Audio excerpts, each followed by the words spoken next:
स्वामी विवेकानंद की कहानी। यह उस समय की बात है जब स्वामी विवेकानंद अमेरिका के शिकागो शहर में आयोजित धर्म परिषद में अपना प्रसिद्ध भाषण पूरा कर भारत लौटे थे। स्वामी विवेकानंद के ओजस्वी और स्पष्ट भाषण के कारण विश्व के प्रत्येक देश में उनकी चर्चा हो रही थी।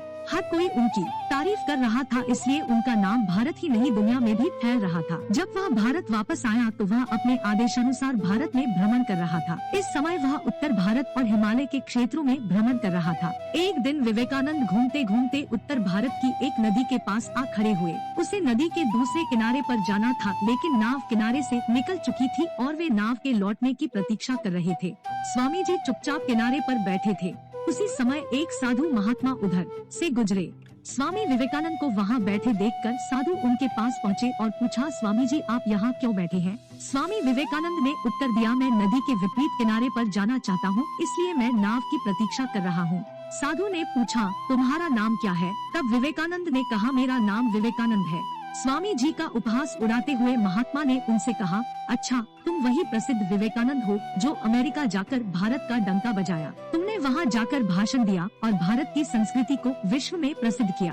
तब वह महात्मा गर्व से नदी के जल पर चले और स्वामी विवेकानंद को अपनी शक्ति का प्रदर्शन किया। कुछ दूर चलने के बाद महात्मा ने स्वामी से कहा, क्या तुम मेरी तरह पानी पर चलकर इस नदी को पार नहीं कर सकते?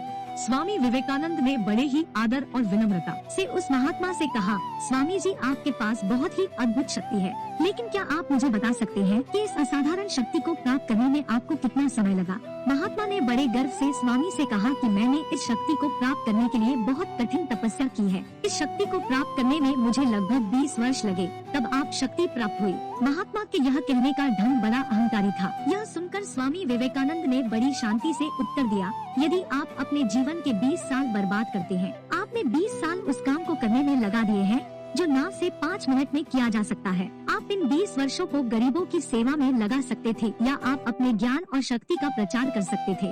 आपका ज्ञान भारत के नौयुवाओं को आगे बढ़ने के लिए सशक्त बनाता और लोगों को अपना जीवन जीने के लिए प्रेरित करता। इस प्रेरक भाषण से महात्मा स्वामी विवेकानंद स्तब्ध रह गए और स्वामी को सिर झुकाकर खड़े हो गए। तब स्वामी विवेकानंद शरीर में बैठ गए और नदी के सामने किनारे पर चले गए। सीख मित्रों, स्वामी विवेकानंद के जीवन से हमें यह सीख मिलती है कि हमारे पास जो ज्ञान और शक्ति है, उसका उपयोग हमें आने वाली युवा पीढ़ी और भारत के बाकी लोगों के लिए करना चाहिए। हमारे पास जो शक्ति और ज्ञान है, उस पर कभी गर्व न करें। अहंकार है तो हमारी मूर्खता है। ऐसी ही रोचक कहानी सुनने के लिए हमारे चैनल को सब्सक्राइब जरूर करें और वीडियो अच्छी लगी हो तो लाइक और शेयर जरूर करें। मिलते हैं फिर एक नई रोचक कहानी के साथ।